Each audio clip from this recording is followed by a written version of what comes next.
I'm trying to think how big we were when I established our advisory board, because there's fiduciary boards and advisory boards, right?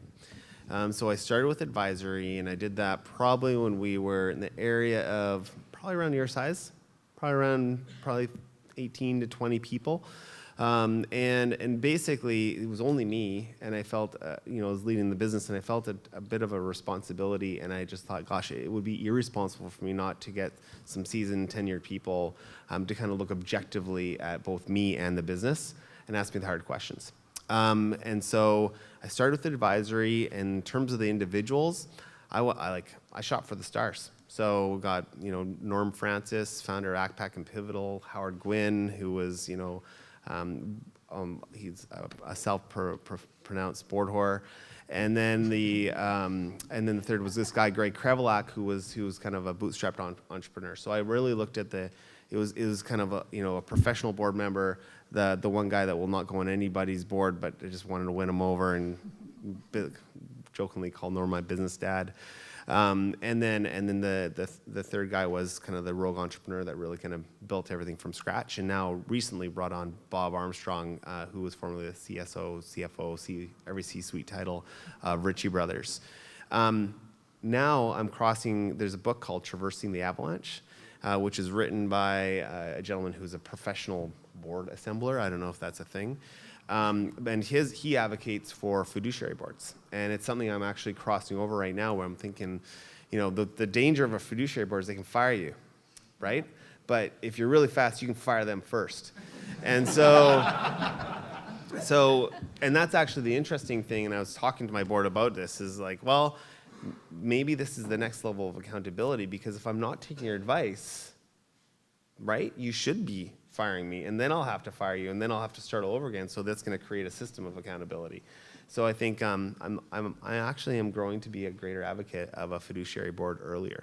And you know what? Any good board member, the first question they'll ask you is, who else? Yeah. Who else is on the board? And they have to be extremely interested in spending time with those guys.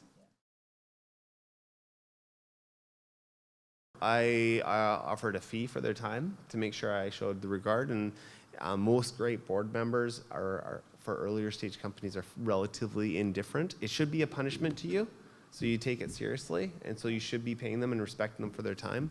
And I did do a small bit of equity for each of them, and to which they all donated to charities. So I went a little different route because we were venture backed from day 2 in my first company. We had a fiduciary board. We were practicing to be a public company when we started out. It was very formal. It was great, actually. It really, people think back to that. I think back to that time in the beginning. I didn't think it was so great because our board was made up of the VCs who invested in us, which wasn't great strategically for me as a CEO. Over time, I was able to actually change out and add, the best people in the world to that board. And by the end of it, 10 years in, I had the best board I could possibly have. And so, we had no choice because we had shareholders. We did have a duty to them, and we had to, create that. My second company, we did have a fiduciary board from the beginning. Again, it was not venture backed. It was backed by myself and my co-founding partner. And we just thought that was best practice. Why not go there? Why not go attract the best people? And why not, pay them for their time basically and get them involved in growing the company with us. So that's like extreme views. I think if I was to do it a third time, which I am doing it a third time, right now with my third company, we'll probably start with an advisory board only because of the size. And what I'm looking for is that strategic sounding board. I mean, that's why you want to do it. You want to get the best minds in your business to help you think differently about your business and challenge you. So we have I have 2 businesses, and we're literally putting boards in place for both right now. They're like in very different places. So one has 40 employees and been around like 7 years, and the other one's just the product market fit. We're also putting an advisory board in place for that as well.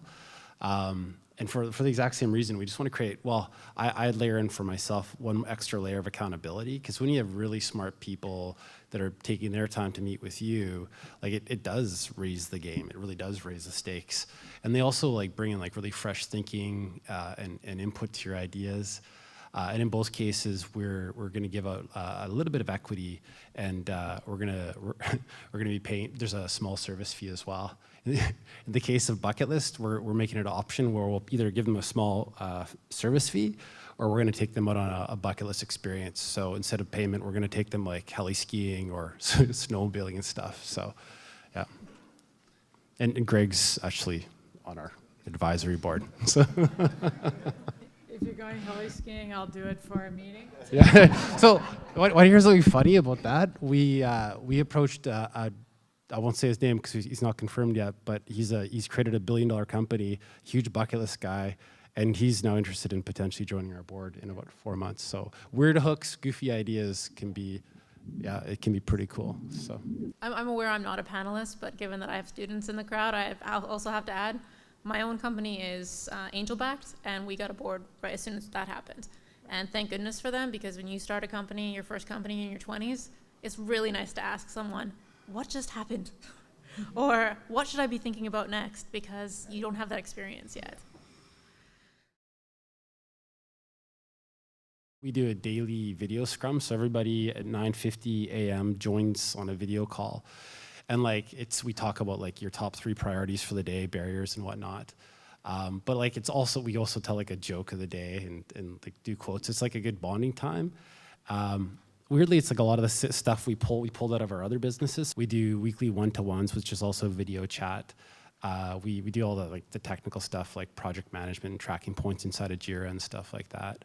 But I think it's the daily video that makes the biggest difference. And we also say the whole team has to be available for 4 hours of overlap of our local standard time. So if we're on Slack and whatnot, we can always communicate really easily. So, but it's been awesome. Like we're trying to meet twice a year in person, and we just do really fun stuff. It's like doing bucket listy stuff. So that adds a lot to it. So, yeah. I would re-emphasize video. Like, absolutely. Under no circumstances do you want to be communicating with any distributed team without face-to-face. Don't you have a robot going around your office with people's faces on? Yeah. He's also got a moose in his office. Well, there's the double robot, and then we also have a couple peppers rolling around now. Yeah.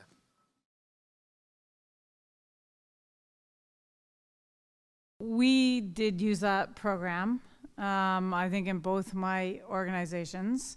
We did it for some angels, but we did some angels in my first business. I'm actually a big fan of building a sustainable business, and where I learned doing everything wrong in my first business, raising a lot of money early and had no idea what we were doing, to the second time funding our own business and only letting in a few strategic angels who really wanted to help solve what we were doing, to my third business not raising any cash at all.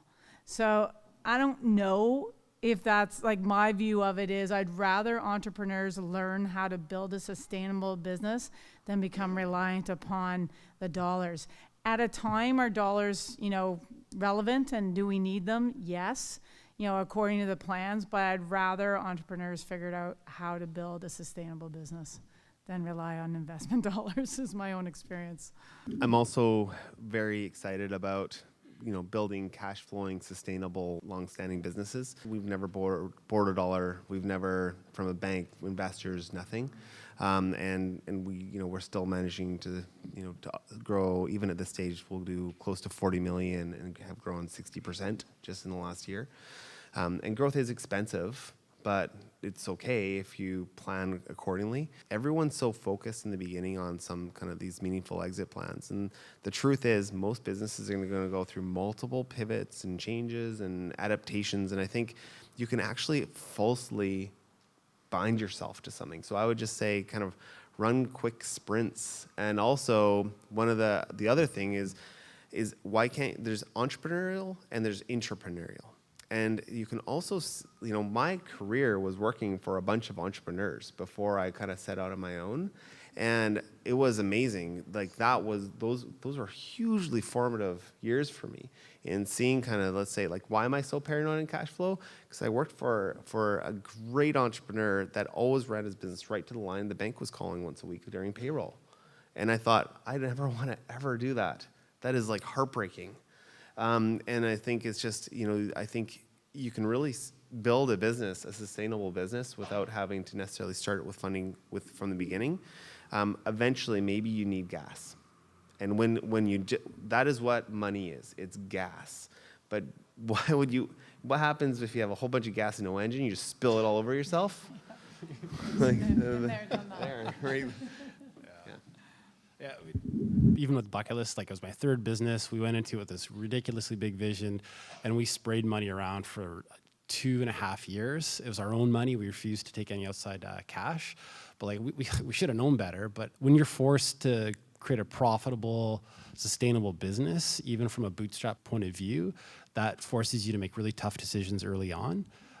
So it was weird. We talked about raising money, and I'm so glad we didn't, because we would have burned a bunch of people's money and like made bigger and worse decisions. So I think we had to bootstrap it at first, and now we have a scaling up plan that we're gonna implement. And I think Greg's dead right, like the idea of like using cash to accelerate growth, to push into like hyper growth once you have all your sort of key metrics in a line. I think it's a good time to invest. So.